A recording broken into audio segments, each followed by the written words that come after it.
الحمدللہ حمدہ نور و ذکرہ طہور والصلاة والسلام علی سید الانبیاء والمرسلین وعلی آلہ واصحابہ اجمعین اما بعد فاعوذ باللہ من الشیطان الرجیم بسم اللہ الرحمن الرحیم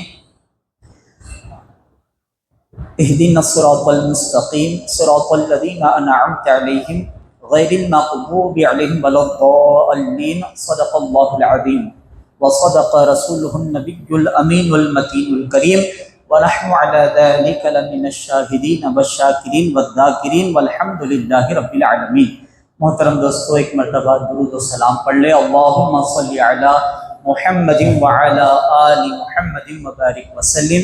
محترم دوستو، وقت جو ہے مثل پیالی کی طرح ہے اور عنوان مثل سمندر ہے، تو اسی لیے جو ہے ابھی کم وقت میں تو خطاب نہیں ہو پائے گا، مگر جو ہے یہ محفل جو ہے ایک عرصہ سے سجتی آ رہی ہے، کافی عرصہ سے سجتی آ رہی ہے۔